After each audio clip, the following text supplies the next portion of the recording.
Buenas noches, Buenas licenciado. noches, licenciado. Buenas noches, licenciado.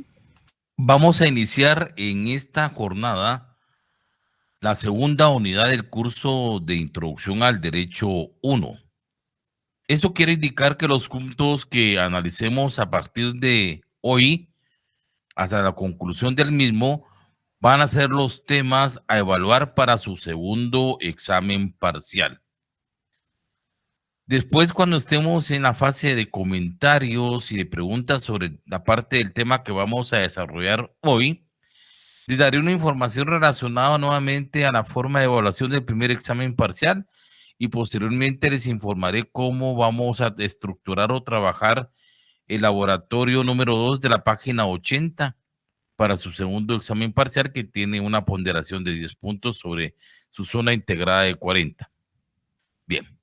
Después de esta breve información pasaremos a la clase de esta jornada. Buenas noches, licenciado. Muy buenas noches. Hoy analizaremos ¿me iba a hablar Carlos? Sí, disculpe, es que yo le comento, me acabo de incorporar ahorita en la última oportunidad y no realicé el laboratorio anterior, entonces no sé cómo podría yo hacer si Carlos, si gusta, lo podemos analizar al finalizar la clase. ¿Me puede preguntar, por favor? Porque estoy grabando la clase de esta jornada. Bien, el tema que vamos a analizar hoy es el relacionado a las fuentes del derecho. Ese es un tema muy importante porque nos va a dar como explicación cómo se originan o cómo se crean las normas jurídicas, las reglas de conducta de carácter obligatorio reguladas a la sociedad por parte del Estado. Entramos en materia. El derecho, como hemos analizado, es considerado un fenómeno cultural. También es un producto supraestructural. Quiere decir que esto está cimentado sobre la base económica de la sociedad, donde impera, como ustedes saben, desde el punto de vista económico, los modos de producción. Un modo de producción está integrado por las fuerzas productivas y las relaciones sociales de producción. Y al decir que es un producto supraestructural del derecho, estamos indicando que es un producto derivado de las relaciones sociales de producción y las activas que se dan en un modo de producción en una época, en un lugar determinado históricamente, y que esto reflejará sobre la instancia jurídico-política que es la supraestructura de la sociedad, en donde imperiamente está el Estado y el derecho. También se dice que está representado el derecho por un sistema de normas jurídicas que regulan la conducta del ser humano dentro de la sociedad, que todos sabemos se atribuyen derechos y obligaciones. En ese orden de ideas también hemos de indicar que la ley es una de las varias representaciones del derecho por la cual es emitida y elaborada por el Estado. Partiendo de este análisis presencial, entremos a analizar lo más general y lo más sintético de lo por qué hablamos de fuentes del derecho. Y hablamos de su origen etimológico. Desde un punto de vista general, fuente significa el origen, el nacimiento, el principio de algo, donde surgen o se van creando las normas jurídicas. Eso es fuente, el origen del surgimiento de las cosas, de los fenómenos y de las causas. Viendo esta determinación de fuente, de origen, nacimiento o principio de algo, ¿qué son las fuentes del derecho? En primer orden, podemos indicar que la fuente del derecho son todas las causas o fenómenos que la pueden motivar o generar. En un segundo plano, también podemos decir que las fuentes del derecho son todos aquellos hechos o actos motivadores del surgimiento o productor de normas jurídicas. Ejemplo, el nacimiento de una persona, la celebración de un matrimonio, un fenómeno natural como el terremoto o la inundación. Todos estos están derivados a las fuentes del derecho, donde se crean, donde surgen o son motivadores de la creación o surgimiento de normas jurídicas fuentes del derecho. Existe una clasificación tradicional de las fuentes del derecho, que es la que vamos a estructurar, elaborada por el tratadista mexicano Eduardo García Maínez. Eduardo García Maínez estructura las fuentes del derecho en 3 grupos. En el primer grupo vamos a encontrar las fuentes reales materiales o también denominadas primarias. En el segundo grupo vamos a encontrar las fuentes históricas o también denominadas referenciales. Y en el tercer grupo de clasificación vamos a encontrar las fuentes formales o también denominadas secundarias. Entremos a esta primera clasificación de las fuentes del derecho del tratadista García Maínez y hablemos de la primera clasificación, que son las fuentes reales, materiales o primarias. Dicen que las fuentes reales, materiales o primarias son todos los hechos y actos. También son todos los fenómenos de carácter económico, social, político, natural o también científico, tecnológicos, que van a coexistir dialécticamente interrelacionados en la base económica de la sociedad y que en última instancia determina la forma y contenido de las normas jurídicas que integran la superestructura jurídica de la sociedad. Quiere decir esta definición que esas fuentes reales, materiales o primarias que están integradas ¿por qué? Hechos, actos, fenómenos que pueden ser de carácter económico, político, social, cultural, natural, científico, tecnológico, van a estar desarrollándose dialécticamente, o sea, cambiándose en la base económica de la sociedad. Estos fenómenos van a estar ¿dónde? En las fuerzas productivas, en las relaciones sociales de producción, que es la base económica que determina un modo de producción. Y estas en una época y un tiempo determinado de la sociedad históricamente, estos van a determinar el contenido y la forma de la superestructura económica de esa sociedad. Recordemos que desde el punto de vista económico, la superestructura económica de la sociedad está determinado por instancia jurídico, político e ideológico que determina la forma y contenido de lo que se da en la base económica de la sociedad. Y esas normas jurídicas que están en la superestructura jurídica van a determinar el tipo de derecho que se va a regular o analizar en una época histórica determinada dentro de una sociedad.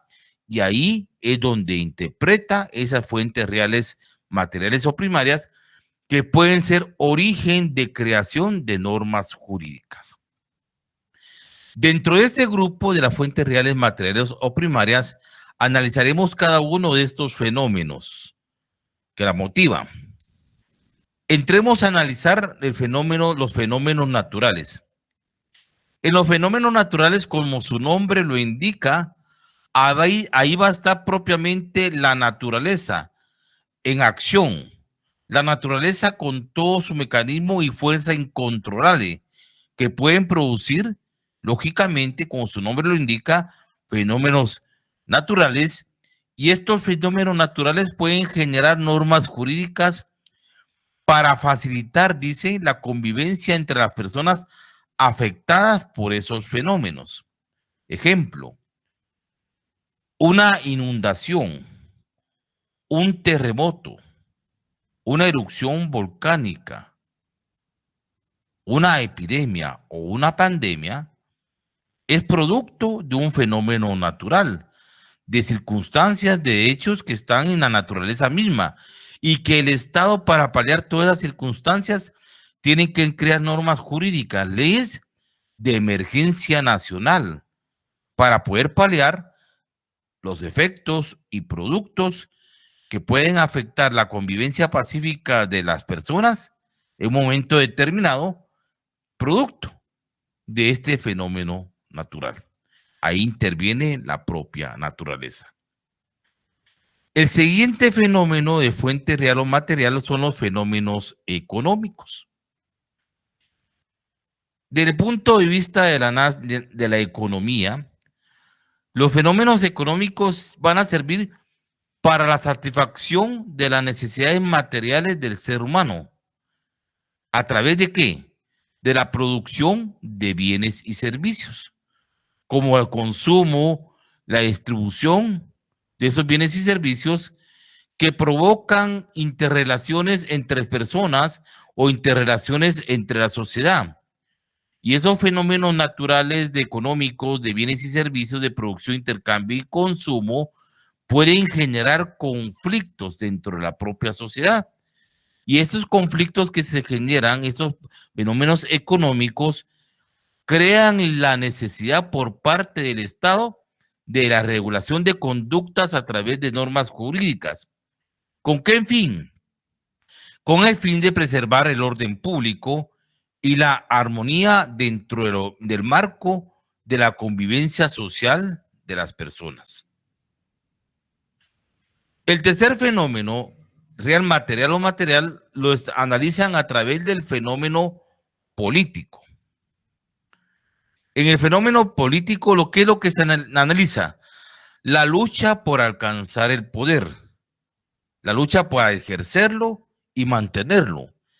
En ciencia política, esa lucha por alcanzar el poder, mantenerlo y ejercerlo, ha dado lugar lógicamente a serie de conflictos de toda la época de la vida social del hombre, y por tal razón el propio Estado ha tenido la necesidad de regular ese fenómeno político mediante preceptos de carácter constitucional y desarrollo también de leyes de rango constitucional como nuestro medio, que es la ley electoral y de partidos políticos, que es una ley constitucional que tiende a regular el control de los fenómenos políticos para paliar su desarrollo y posibles conflictos que generan esa forma por alcanzar del poder, mantenerlo y ejercerlo. El cuarto fenómeno de estudio de las fuentes reales o materiales son los fenómenos científico-tecnológicos. Aquí lo que se analiza son los avances científicos y el desarrollo de la tecnología. Que estos avances científicos y tecnológicos tienen repercusión, como hemos visto, en la realidad social, en la interacción de las personas. Todos estos fenómenos científicos y tecnológicos también tienen que ser regulados mediante leyes específicas, como vemos actualmente, que se regulan todo lo relacionado a la ciencia y a la tecnología. ¿Por qué se crean leyes jurídicas? Para evitar el abuso del desborde de la autonomía, de la voluntad de las personas, en ese gran imperio de la libertad. Así se regula el fenómeno relacionado con la cibernética, el de las redes sociales, los medios de procreación asistida, entre todos otros fenómenos en donde va a intervenir la ciencia y la tecnología. Y el otro fenómeno que también se puede analizar a través de las fuentes reales o materiales son los fenómenos de carácter sociocultural. Aquí se protege la producción de la cultura y de la vida de la sociedad en las relaciones humanas, la alternabilidad, la interacción humana que generan derechos tales como la protección de los idiomas, los derechos a las etnias, el medio ambiente, la protección del patrimonio cultural de una nación, las libertades individuales, la educación, entre otros aspectos en los cuales se establece el control social y cultural de la sociedad para su protección. Todos estos fenómenos, todos estos hechos o actos que están determinados, reitero, como fuentes reales, materiales o primarias, son productoras y generadoras de normas jurídicas y, por tanto, productoras del derecho. Siguiendo con el análisis de la clasificación tradicional de las fuentes del derecho, entremos a estudiar qué son las fuentes históricas o referenciales. Estas se denominan así porque son todos los documentos que encierran el texto de una ley o conjunto de leyes que no se encuentran vigentes, es decir, que son documentos históricos, que pueden ser nacionales o extranjeros, que van a servir de referencia para la creación de una nueva ley. Ejemplo de fuentes históricas encontramos las inscripciones antiguas, los papiros, los libros, los códigos y todas aquellas leyes que ya no son de observancia obligatoria, que pasaron a ser fuentes históricas históricos. El carácter referencial, jóvenes, de las fuentes históricas obedece a que estas fuentes históricas nos proporcionan información, antecedentes y datos de contenido jurídico que pueden ser utilizados como una guía de creación de normas o normas jurídicas que luego pasarán a ser parte del ordenamiento jurídico vigente de un país, como referencia a cómo se regulaba antes determinada conducta social dentro del Estado y la sociedad en una época y en un lugar determinado. Dentro de la clasificación de las fuentes históricas o referenciales existen tres. Estas son: 1, la doctrina; 2, el derecho comparado; y 3, los documentos históricos con contenido legal. Analicemos la primera fuente histórica o referencial. ¿Qué se entiende por doctrina? En primer orden de ideas, la doctrina son las teorías, son las tesis, es decir, las ciencias jurídicas creadas por los jurisconsultos, es decir, por los estudiosos doctrinarios del derecho, que se han construido en relación a la temática del derecho a través de su estudio teórico y sistematización de sus preceptos y de su contenido eminentemente jurídico. En este aspecto también el tratadista Eduardo García Maínez nos da una definición también más detallada y amplia que lo que se debe de entender por doctrina como fuente histórica o referencial. Y nos indica que la doctrina son los estudios de carácter científico que los juristas realizan acerca del derecho, ya sea con el propósito puramente teórico de sistematización de sus preceptos o con la finalidad de interpretar sus normas y señalar sus reglas para su aplicación y su contenido de naturaleza jurídica. A eso se denomina doctrina.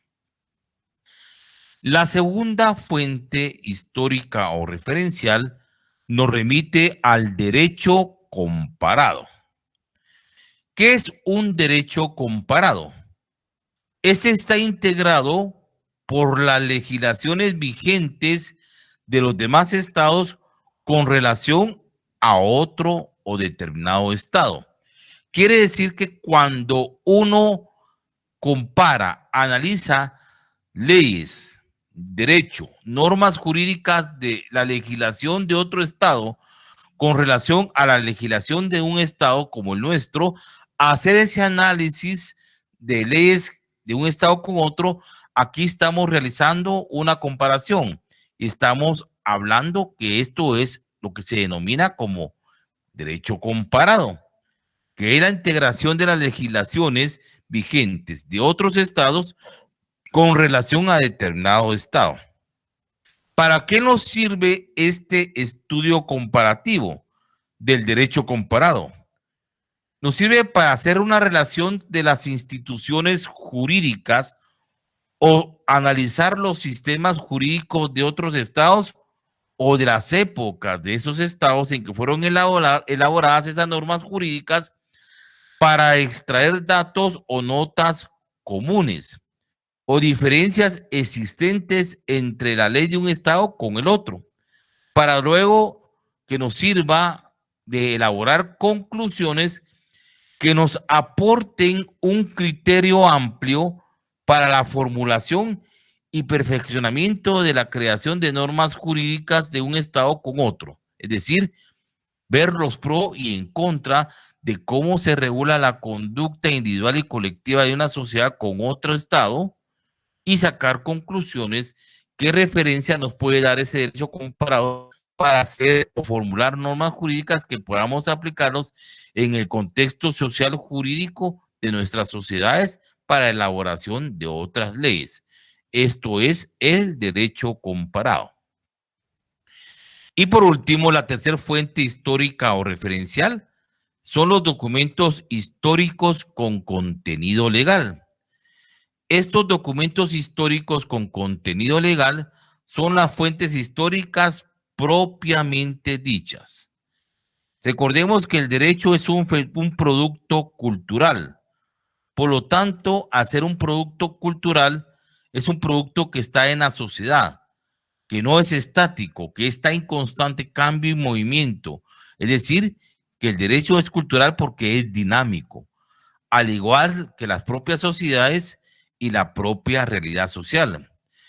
Estos documentos históricos con contenido legal son ricos en contenidos y análisis de derecho, como por ejemplo las antiguas leyes de cualquier sociedad, los papiros, si estamos hablando de documentos de antiguos, o el propio código de Hammurabi o Hammurabi. La exposición también antigua de leyes como el propio derecho romanos o leyes guatemaltecas que ya no están vigentes, que fueron pasado a ser fuentes históricas de referencia. Aquí ya analizamos todos los ámbitos de las fuentes históricas o referenciales. Y analicemos la tercera clasificación tradicional de las fuentes del derecho. Hablemos de las fuentes formales del derecho. Las fuentes formales del derecho también se denominan fuentes formales o secundarias. Y se dice que estas fuentes formales o secundarias es el proceso de creación propio de las normas jurídicas, es decir, los hechos que le dan a la norma jurídica el carácter del derecho. Cuando hablamos de estas fuentes formales o secundarias, estamos hablando de el proceso dinámico y constante, cómo se elaboran las leyes, cómo se elaboran las normas jurídicas en una sociedad y que esa elaboración de normas jurídicas le van a dar el carácter del derecho, por eso se denominan fuentes formales o secundarias. Las fuentes formales del derecho se clasifican en dos grandes grupos. Esos son fuentes formales originarias y fuentes formales derivadas. Analicemos cuáles son las fuentes formales originarias.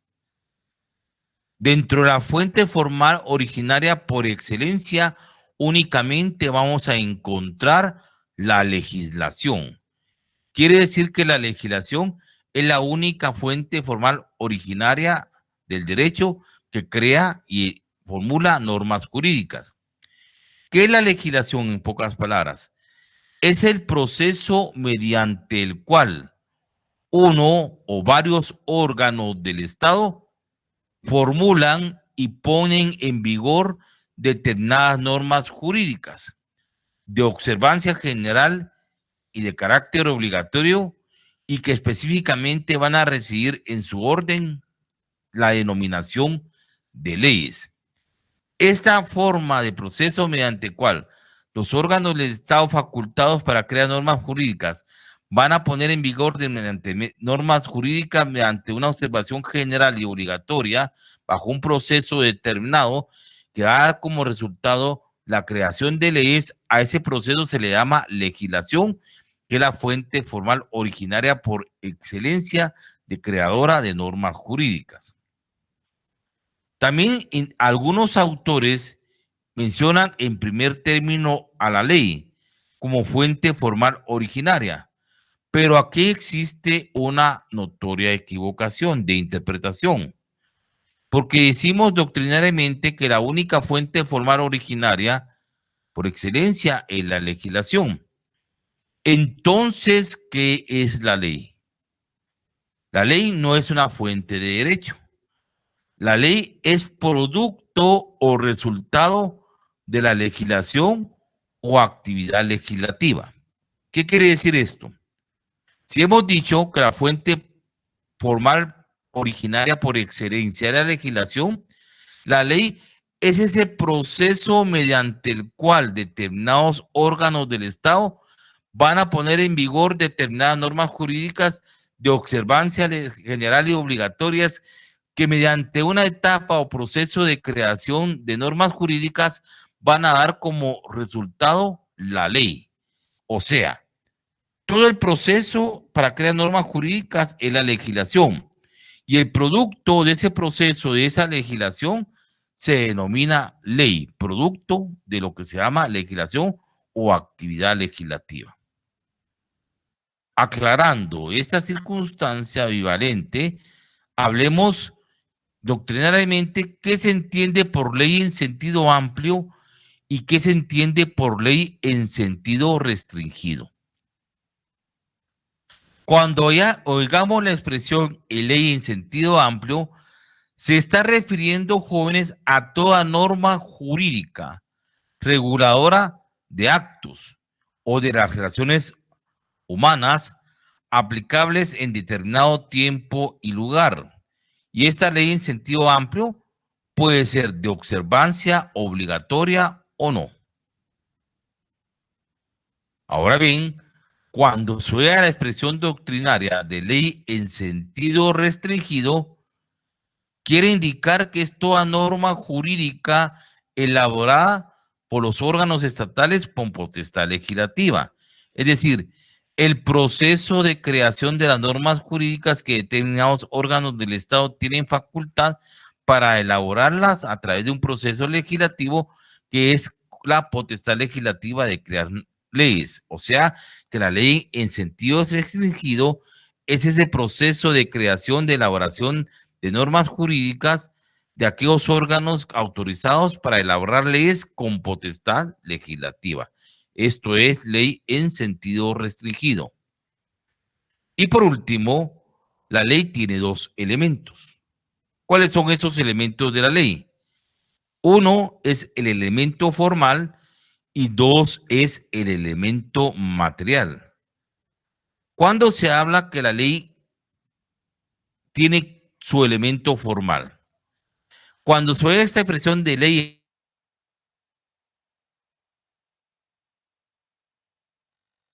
ir por la ley para su creación. O sea, el elemento formal de la ley es el proceso o la etapa de creación de que tiene que pasar la ley para que pueda ser creada como norma jurídica. Todo el trámite, el proceso de creación de una ley se denomina y constituye su elemento formal. Ahora, ¿qué se entiende por elemento material de la ley? El elemento material de la ley va a determinar su contenido, su carácter permanente, general y abstracto. ¿A qué se refiere su contenido? Toda ley es permanente en su contenido, toda ley es general y toda ley es abstracta. ¿Por qué su contenido de la ley es permanente? Porque tiene que estar vigente en una época y un lugar determinado. Es decir, tiene que ser de observancia obligatoria para la sociedad. Por eso la ley tiene como elemento en su contenido lo permanente. ¿En qué consiste el elemento general material de la ley? Que esta va dirigida a un conglomerado social, a un grupo de personas, que es a la sociedad, para regular que la conducta individual y colectiva del ser humano en sociedad. Ese es su elemento material general. ¿Y cuál es el elemento material abstracto de la ley? Porque la ley, al regular diferentes ámbitos de conducta, debe regular diferentes fenómenos, como he visto, de carácter social, político, económico, cultural, científico, tecnológico, etcétera. Y vemos que existen leyes de carácter civil, leyes de carácter penal, leyes de carácter laboral, leyes de carácter tributario, leyes prácticamente que regulan los derechos de la familia y mucha cantidad de leyes que son abstractas. Es decir, El contenido o la rama o materia que va a regular la ley, ese es su elemento abstracto material de la ley. Con esto terminamos la primera fase del tema de las fuentes del derecho. El próximo día, miércoles, continuaremos con la segunda parte de las fuentes del derecho formales, o es decir, las fuentes secundarias derivadas. Y en esas fuentes secundarias derivadas vamos a encontrar a la costumbre con su análisis, con su elemento, las diferentes clases de costumbre que existen. Hablaremos también de la jurisprudencia o la doctrina legal. Analizaremos nuevamente lo que es la doctrina científica. También hablaremos de los contratos, de los pactos colectivos de condiciones de trabajo y de los tratados internacionales que entran dentro del ámbito de las fuentes formales secundarias. Pues concluimos, jóvenes, y pasamos a continuación a la fase de preguntas y dudas sobre el tema desarrollado en esta clase virtual, y estoy a sus órdenes para aclarar las dudas o lo que ustedes consideren a bien preguntar.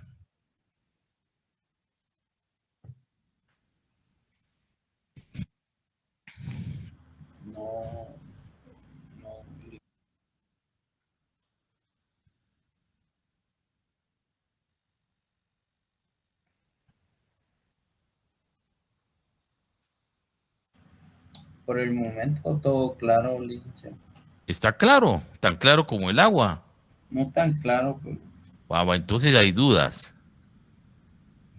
¿Cuáles son las dudas entonces? Pues si no está tan claro, hay problemitas ahí. Ana Baltasar, buenas noches.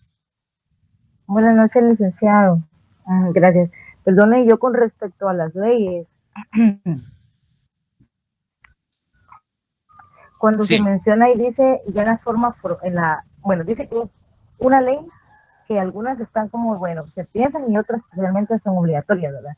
Pero, por ejemplo, alguna ley que sea formal, que usted me pueda dar un ejemplo de una ley que no se puede detener, por ejemplo, el maltrato a la niñez, un ejemplo, una ley que haya contra esto y que se tenga que ser obligatoria, o sea, que realmente tenga que existir un ejemplo de esto para yo más o menos entender. Una ley que puede ser, en la ley cuando se habla en sentido amplio, que puede ser obligatoria o no.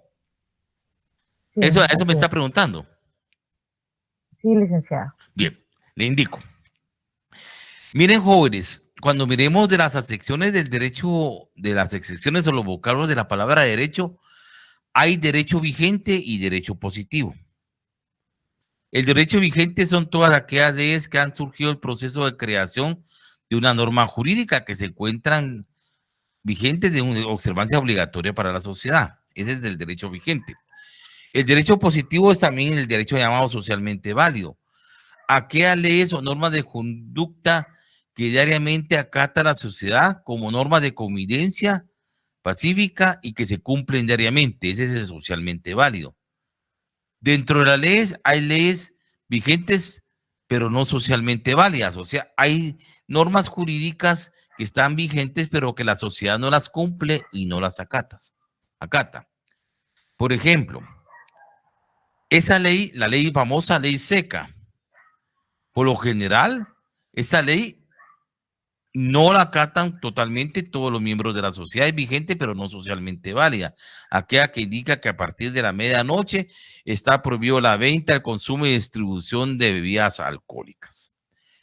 Los índices que se analizan es que a partir de esa hora, para la madrugada, es cuando se producen los asesinatos, homicidios o graves accidentes de tránsito, producto del exceso y consumo de las bebidas alcohólicas. Que existe la prohibición, pero los que prácticamente los que la consumen tienen la ansiedad de seguir consumiendo porque le va a llegar la hora de la cenicienta. O sea, que definitivamente ese es el problema de un fenómeno de carácter social. Es vigente, pero no la acata cierto grupo de la sociedad. Los famosos reglamentos de tránsito, compañeros. Háblenme de los, disculpen con espero que no sean así, pero los compañeros, los motoristas. ¿Se han dado cuenta cuánto accidente de tránsito provocan los motoristas? Diariamente que la mayor cantidad de muertos por accidente de tránsito son personas que conducen moto. ¿Por qué se dan muchas veces? Porque desconocen o no respetan los reglamentos ni la ley de tránsito. Uno, existe la obligación del que prácticamente maneja una moto, que el reglamento dice que tiene que manejar a su derecha. No tiene que manejar ni a su izquierda, ni se metiendo en medio de la línea o zigzagueando los vehículos.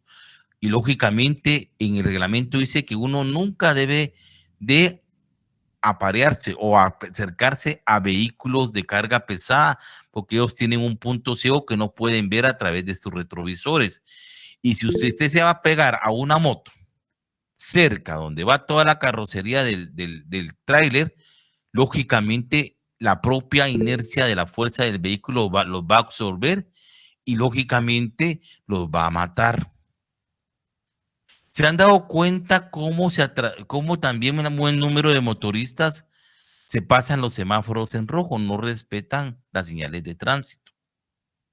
Y no digamos el número de personas que tienen que ir como acompañantes en una moto. Máximo solo 2 personas, con su debido casco y sus medios de seguridad. La mayoría no la cumple. ¿Cuántas personas han visto ustedes que van en una moto? Se miran hasta 4 o 5 personas y todavía en la mochila llevan al chucho o a la mascota. La capacidad de la moto tiene un nivel de capacidad básica de peso. Las llantas pueden explotar y como la moto es un medio de locomoción de equilibrio, un poco es desequilibrio y cabal va a ser un accidente de tránsito mortal. O sea, estas disposiciones de tránsito como otras son leyes vigentes, pero que no las acatan y no las respetan, no las cumplen.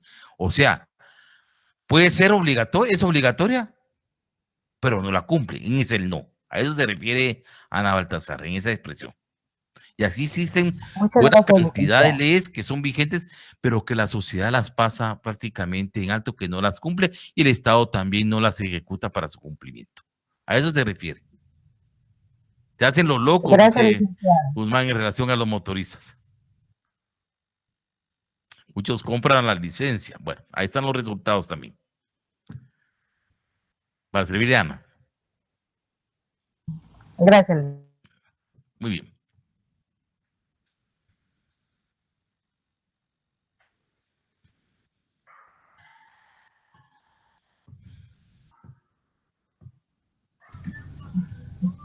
Licenciado, pues, eso Sí, Eduardo, buenas también, noches. gracias, licenciado, buenas noches.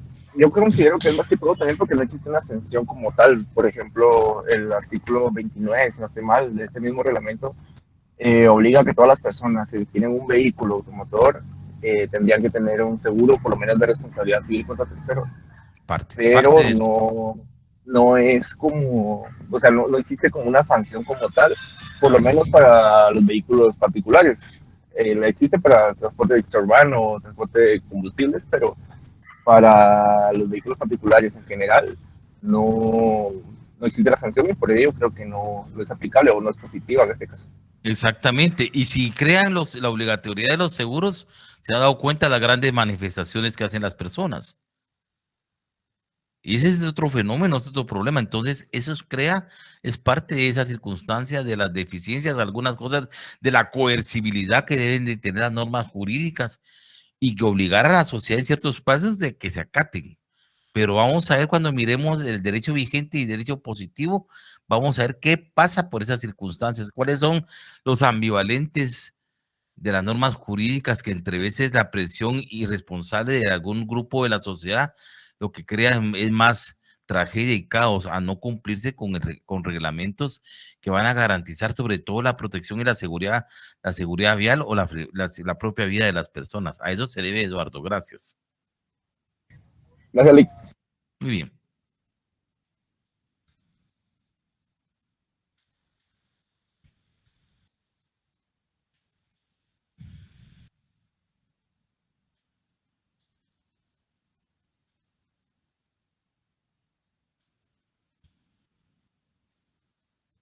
Bien, mientras alguien se anima a preguntar, vamos a pasar con una información. Vamos a hablar de lo que es el primer examen parcial nuevamente. El primer examen parcial, recuerda, vamos de los puntos que vamos a evaluar.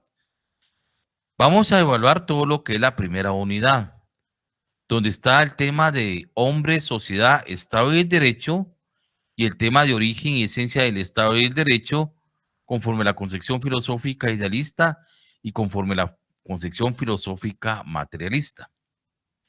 En su libro de elementos fundamentales de la ciencia del derecho, o sea, este librito, tomo 1, este librito naranja, ahí ustedes tienen que estudiar hasta la página 49. En la página 49, con el 44, 45,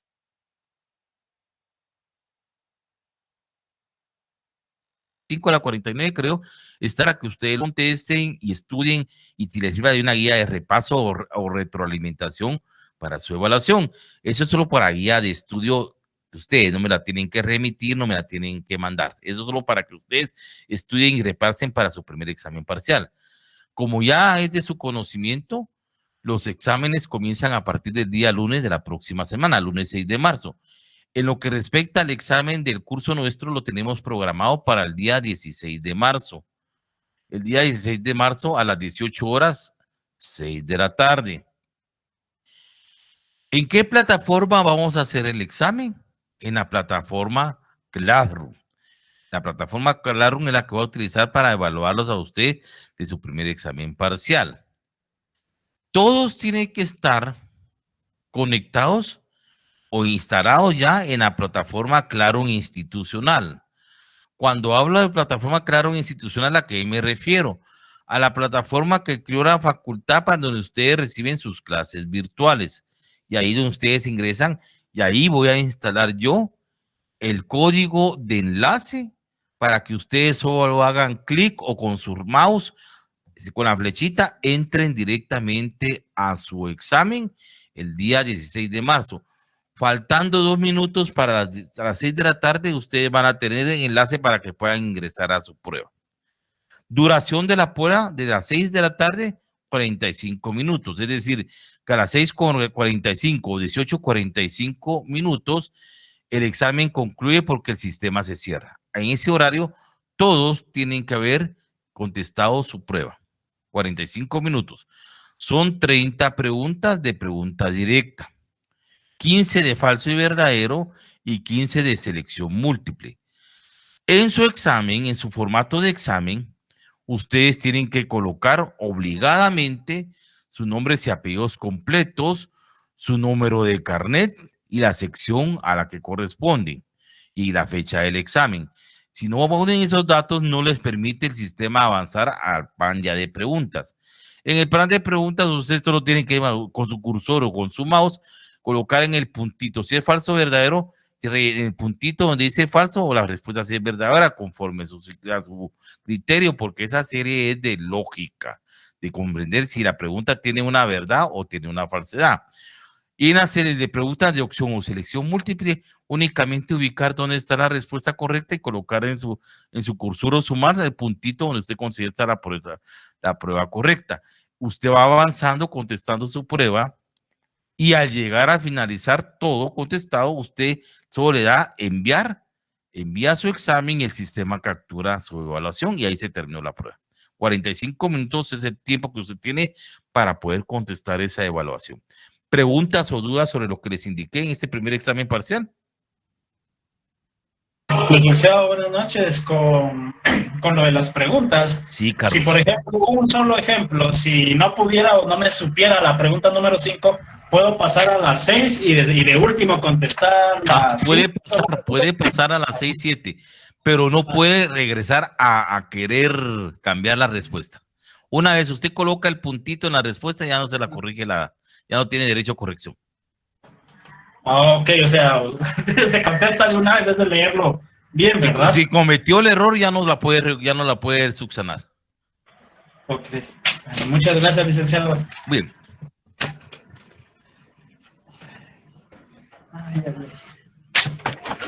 Hasta pronto, feliz noche. ¿Lo veo bien? Bien. ¿Alguien ¿Está todo enterado del primer examen parcial, jóvenes? Sí, licenciado. Vamos a pasar a la segunda unidad. Y lo vamos a referir a su laboratorio número 2, que está en la página número 80. Miren. Ese laboratorio, recuérdense que en la segunda unidad tiene valor de 10 puntos de zona. Quiere decir que el segundo examen parcial del curso va a valer 30, más 10 de las del laboratorio son 40 puntos, porque recuérdense que la zona del segundo parcial son 40 puntos, o sea que su examen a que usted se va a someter va a valer 30, más 10 del trabajo que van a realizar en su laboratorio son 40. Pregunto, ¿ustedes tienen grupos formados en su sección? ¿Grupos formados que pueden utilizar grupos que hayan formado en otro curso? Sí, en economía. Pueden utilizar ese mismo grupo de economía. Pueden ser grupos de 8, máximo 12. Pueden contestar el examen en grupo.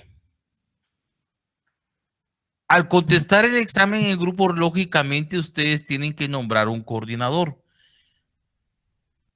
¿El coordinador qué va a hacer?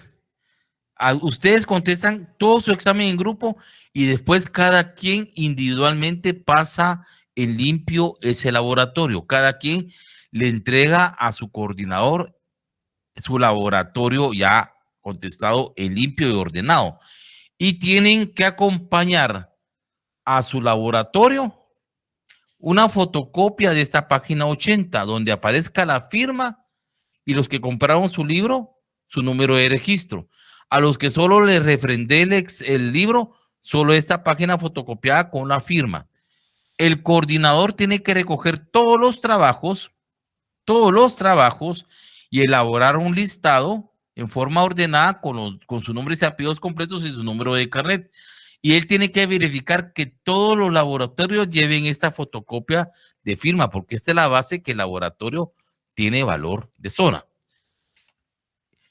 El coordinador me entregará en una fecha en mi listado a mi oficina todos los laboratorios en conjunto y le tienen que sacar una copia a ese listado donde van el listado de todos ustedes y yo se la voy a sellar, que es la prueba que entrene que ustedes entregaron, que el coordinador entregó todos los laboratorios en orden y yo lo calificaré y le subiré ese punteo, se lo integraré a su primer examen parcial.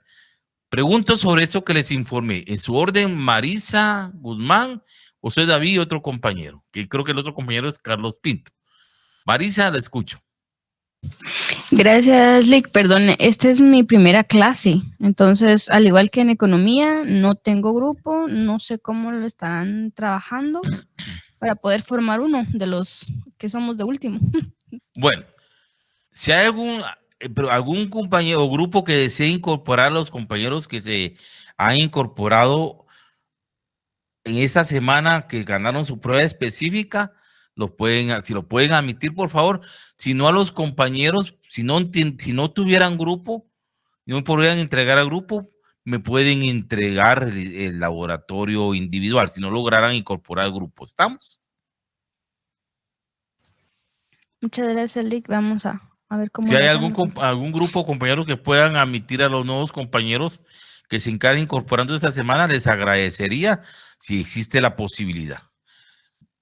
Compañero Guzmán, Josué Guzmán, lo escucho.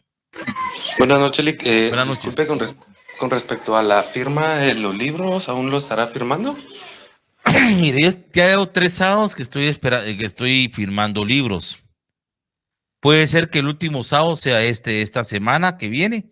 Yo les voy a avisar, pero de pasado el cuarto sábado ya no, porque he estado perdiendo tiempo y esperando que lleguen y no llegan a firmar. Pero yo creo que este sábado va a ser la cuarta última oportunidad para firmar libros. ¿Estamos? De acuerdo, licenciado, muchas gracias. Ángel Roberto me indica, podría ser. Buenas noches, podría ser sin grupo, ya que en el grupo de economía no estoy. El que estoy, si no estoy mal, la mayoría no lleva en su curso, ya que está repitiendo el curso de economía. Bueno, si no lograban integrar grupo en derecho, pues me lo pueden entregar individualmente. Yo voy a elaborar una fecha de entregas por secciones para que me lleguen los trabajos en transcurso en la mañana. Yo les voy a elaborar el calendario de entrega de esos laboratorios si no lo pudieran hacer en grupo, por favor.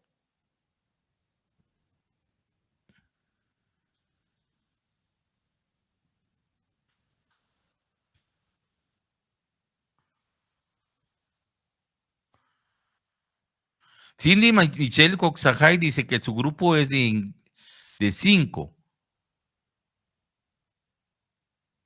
Dice que pueden ellos inscribirnos, así entiendo, para agregar los compañeros que no tengan grupo. Sería bueno, Cindy, que les proporcionara algún número, algún enlace en el cual se puedan comunicar como usted, no sé si usted es la coordinadora, para que los compañeros que se acaban de incorporar, si tienen a bien ustedes agregarlos a su grupo para que se puedan integrar. Si me hiciera el favor, Cindy, le agradecería. Licenciado, buenas noches. Disculpa la interrupción. Sí, Tengo Carlos. entendido que el viernes ganaron algunos compañeros. Bienvenidos. No sabemos quiénes son o cuántos son en esta sección. Porque, pues, con el grupo de economía, permítame cerrar, con el grupo de economía, pues prácticamente casi todos trabajamos con el mismo grupo. Los que no tienen, tal vez pueden escribir en el mensaje, perdón, en el grupo, o alguien puede pasar el link y ahí se van haciendo, porque no sabemos cuántos están en nuestra sección que entraron el día viernes. Para muchos hoy es su primera clase. Así es. Si no, sí, pues, sí, pero si no se pueden integrar, hay algunos compañeros que están dando, pues, que pueden decir que los pueden integrar. Por ejemplo, el grupo de Cindy Michelle indicó. Mayra Chalí dice: envíen su WhatsApp por este medio y así se unen al grupo. Michael Javier, me puedes escribir al 54, ahí está mi número, y ahí están reportándose algunos compañeros. Si no pudieran, pues me lo entregarían individualmente. Si en caso yo, por tal de ayudarlos y facilitarles prácticamente la contestación del laboratorio y que se puedan ustedes en una forma conjunta contestar correctamente su laboratorio, porque recuerden de que son 10 puntos de zona. Y ahí está, Luis Lobos, aparece un WhatsApp, también un código, ahí mensajes de llamada y pueden ustedes tomar nota, compañeros. Y si no pudieran, lógicamente, pero pueden entregar individual, o si ustedes pueden integrarse, los compañeros que están ingresando por primera vez, que también se les da la bienvenida, lo pueden hacer. Entonces, dice, yo hoy compré su libro, ya está firmado. Si ya está firmado, no hay problema. Sí, Carlos, perdón, disculpe. Disculpa, licenciado. En resumen, entonces, vamos a hacer el laboratorio y usted nos dice cuándo y qué día. Yo les digo la fecha para que no se haga todo así, todo desordenado. El coordinador de cada grupo va a recoger todos los laboratorios en forma ordenada, con la hojita esa que tienen autorización para contestar laboratorio, donde está la firma en la página 80, le sacan fotocopia y me le dan todos sus datos de identificación, nombres y apellidos completos, número de carnet y sección. El coordinador del grupo elabora un listado juntando todos esos laboratorios y él me los manda o me los entrega personalmente a mi oficina, y me sacan una fotocopia y yo sello esa copia donde está el listado de ustedes. Y ese es el comprobante de poder coordinar que entregaron el grupo con todos los que aparecen en la firma, ahí en el listado entregaron su laboratorio. Para llevar un control, cuando después no van a decir que no me aparece mi nota y entregué el laboratorio, ese va a ser el comprobante de. Estamos. Natalia y Carolina, buenas noches. Buenas noches, licenciado. Solo una consulta. ¿El laboratorio número 2 es para el segundo parcial? El segundo parcial. Ok. Para el segundo parcial. Pero si pueden, yo contestando poco a poco, porque cuando así ya lo entregan, vamos a esperar. Yo no los quiero forzar porque el 16 es su examen y ustedes comienzan la otra semana de exámenes, pero pueden ir coordinando poco a poco para ir contestando, o en una fecha ustedes indicarán si están en grupo cuándo se pueden reunir para coordinar la contestación del laboratorio, porque entre muchos se contesta rápido la prueba. Carolina Arriaga. Es para ayudarlos a ustedes para que tengan mayor facilidad y se puedan conocer también. Carolina Arriaga. A sus órdenes. Buenas noches, licenciado, gracias. Yo porque para ofrecerle a los compañeros que puedo ser la coordinadora y recoger todas las hojas y llevárselas a su oficina, ya que tengo el tiempo y conozco dónde es, porque ya que yo llevo solo su curso en este semestre. Carolina amablemente también se ofrece para prestar ese apoyo para todos. Pero sí tienen que elaborar el listado porque yo tengo que corroborar que los grupos vayan integrados con sus elaboradores para que puedan sellarles y esa copia les queda a cada coordinador para que le entreguen una copia a sus compañeros para que miren que se entregó la prueba. Ok, gracias. Gracias, Carolina, muy amable. Gracias.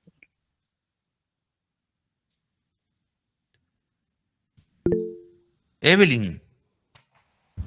Licenciado, por lo que entiendo, el laboratorio se entregará así como que en documento físico.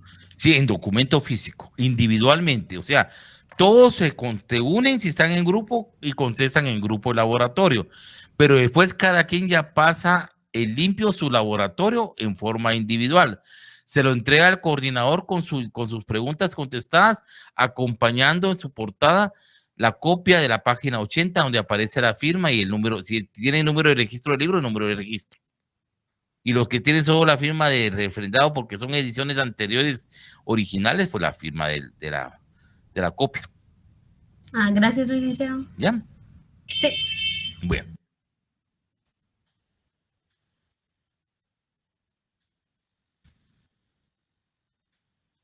Bien.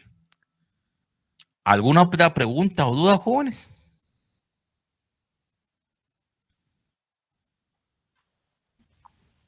No, licenciado. Bueno, entonces nos despedimos, jóvenes. Buenas noches. Nos vemos el próximo día. Buenas noches, el día miércoles con la segunda parte de las fuentes del derecho. Lick, perdón, el primer laboratorio.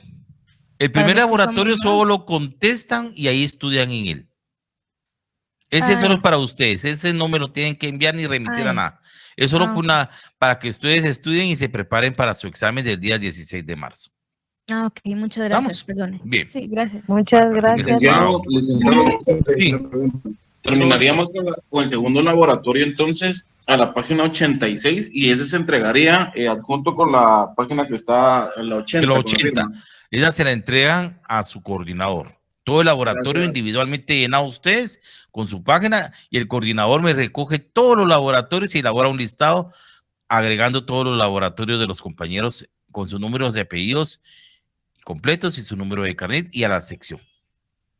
Gracias, licenciado. Muy bien, así es. Bueno, feliz noche, jóvenes. Gracias, Lick. Buenas noches. licenciado. Feliz noche.